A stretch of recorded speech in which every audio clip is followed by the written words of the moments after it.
Ladies and gentlemen, welcome to the Sheep Get Sheared podcast. I'm your host, Austin Creed, and my friends, I'm going to talk today about why men are choosing not to date. Now, obviously, we're not talking about every single man in America or on the planet or anything else, but it only takes a small to medium percentage of any group to influence the majority. And so when I say that right now a lot of men are saying, hey, you know what? Yeah, we're not trying to date right now. Yeah, we look at the marketplace and we say, why in the hell would I participate in this system? You might say, well, what, are they just bitter? Are they hurt? Why are they choosing to go their own way? Why are guys, well, they're not exactly like me. This isn't just about me. In fact, I'm arguably kind of late to the game because I'm a younger guy. I'm not the first person to bring this up. But when I see, especially in the church is one of these places that's supposed to be set apart from the majority. It's supposed to be a smaller subsect of society, a place of refuge, an oasis from the desert. But when I see women especially who ride on a rooster roller coaster, they sleep with all these dudes, and then all of a sudden they say, hey, you know what? I suddenly want to be a Christian now. You know, all of a sudden, I found religion and I am saved by the blood of the Lamb. I've been redeemed. They come into church and whatnot. That's not inherently bad. Here's the problem. The problem is now they want to pretend like, oh, nothing, my past didn't happen at all, even though I'm not in my prime anymore, even though I'm damaged, I'm foobar, I'm effed up beyond all repair because my life's in shambles, because my relationships have been terrible. Now, I want to find a good man who's not messed up, who hasn't been doing all these debaucherous, terrible things. All of a sudden, the guy who I wouldn't have even looked at twice 10 years ago, 5 years ago, now all of a sudden, I want that guy. That is why a lot of us dudes are saying, wait, hold on a second. Either we're young or we're older, we say, wait a minute. A lot of these women, they don't want to even give us a second look. But now, when we have resources, now, when we've built ourselves, all of a sudden, they think they're entitled to a guy like me. They think they're entitled to me. Not just that they think they have a shot with me. They think that they deserve a guy like me. They didn't deserve me when they were at their prime. But now that I'm at my prime, they want to get me on discount. They want to get you on discount. This is why a lot of men are walking away, because they say, wait a minute. They don't want us when we're in our when they're in their prime.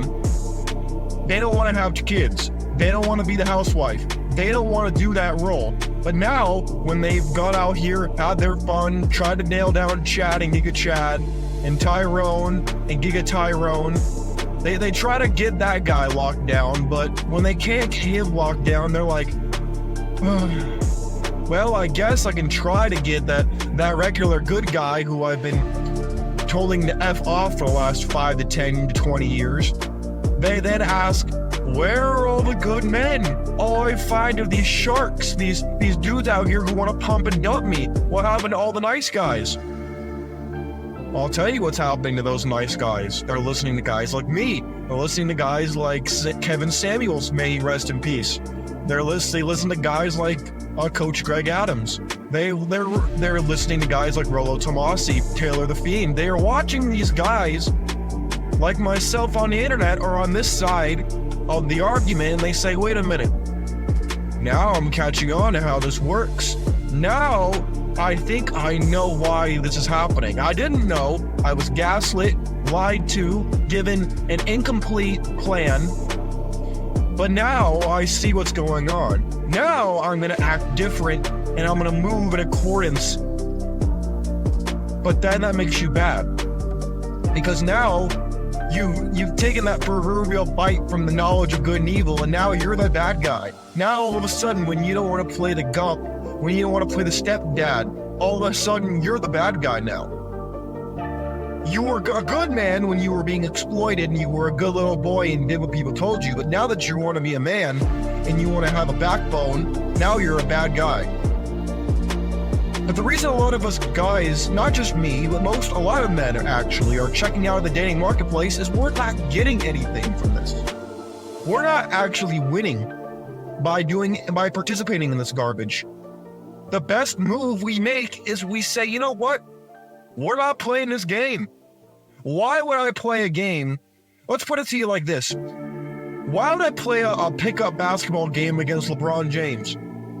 Why would I do that? I have no chance of winning against LeBron. So why in the world would I even start playing? There's no point. Why in the world would when I arm wrestle against Eddie Hall? Why would I do that? It doesn't make any sense, right? There are some games that the only way that you win is you just don't play that game because there's no way you can win. I'd rather play a game I might actually win. You know, like in the career world where I might make money, I might gain respect, I might gain real life skills that'll make me a better man, make me a better human being. But for some reason, I'm a bad guy if I don't sign up to be a utility for somebody else. That makes me a bad person, apparently.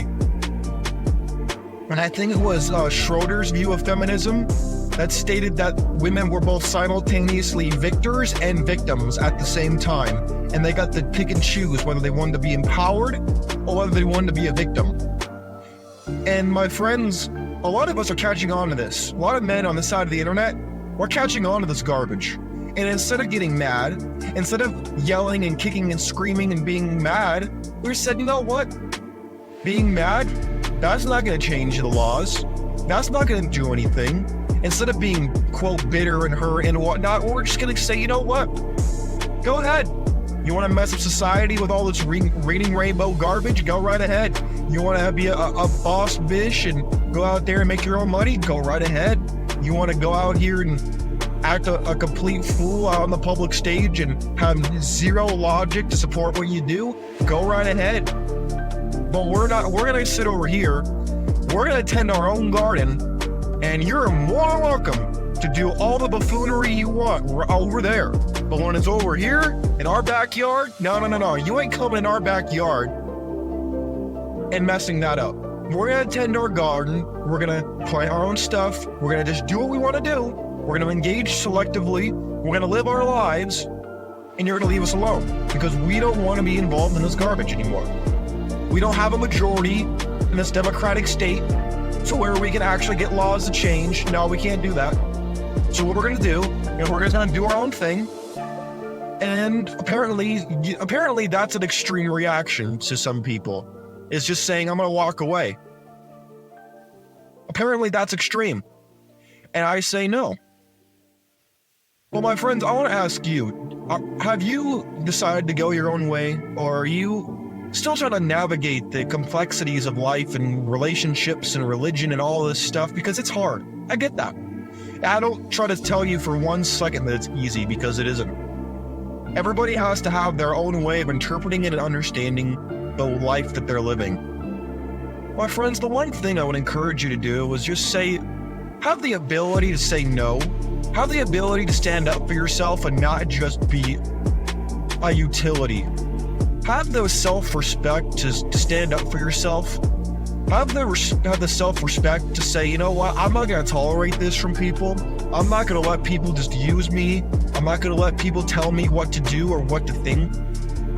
I'm not going to let this happen to me. I'm going to live my life, and I'm going to win. Whatever winning is to you, I'm going to work towards winning that life that I want for myself. Now that's masculine. Being reactive and angry, whether it's your girlfriend cheating on you, getting fired from your job, being slandered on the internet, I don't care what it is. Don't react. Don't get emotional. Just walk away. Just collect yourself. Walk away. If you need to let off some emotion, go to the gym. Whether it's going to lift weights, going to a boxing gym, going to learn some hand-to-hand combat, which I'm actually going to do myself. My friends, we need to stop reacting as men, because emotions Emotional reactions is not masculine. We need to say, you know what? If we're done with dating, then we'll do our own thing. If we want to keep dating, God bless you, that's great.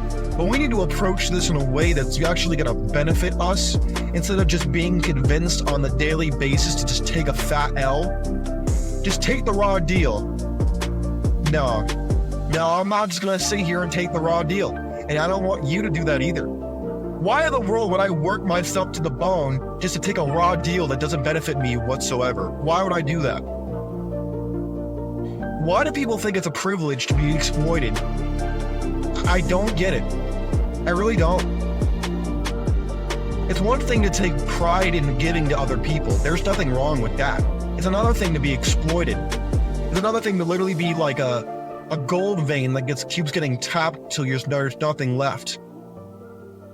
It's one thing to be a well that constantly gives water. It's another to be empty and have nothing left. And you find your entire sense of identity in what you give to other people all the time. How about what you give to yourself? How about what you actually do for other people, but then other people respect you and give something back to you. You're not just being used. My friends, this is why a lot of men have checked out of dating, because they say, you know what? This is what the dating market is. Women give me nothing except maybe some used punani, and I'm supposed to sit here and not only be grateful, but they think that I am benefiting from their presence and that they're like the best thing since sliced bread. And my answer is no. No, we're not going to do that. At least I'm not. You can do what you want. I'm not going to do it though. And if you do that, God bless you. I'm not going to think any less of you. I might think that you're weird, but you can do what you want. It's a free country and it's your life. But my friends, this is just a little insight as to why some of us act the way that we do. It's not because we hate anybody. It's because we say, hey, we love ourselves. We have self-respect. We're walking away. I'm not going to get mad. I'm not going to do something dumb. I'm just going to walk away. And I'm going to choose what I want to do next. And that to me is very masculine. And when you see a woman who's been used up and she's not in her prime and she's on the decline and she comes into your church, she comes into your friend group, do not let people pressure you to taking that raw deal. Don't do it. Do not do it. You will regret it and you will thank me later for warning you. My friends, take care of yourselves. I encourage you to question everything that you heard today. If you want to leave your comment, you're more than welcome to do it. My X page is at Sheep Get Sheared, same name as the podcast. You're more than welcome to hit me up over there. My friends, in the meantime, I encourage you to take care of yourselves and make sure that you do what's right for you and hopefully what's right for everybody else around you, because a lot of times you gain a lot from that. I'm out. Peace.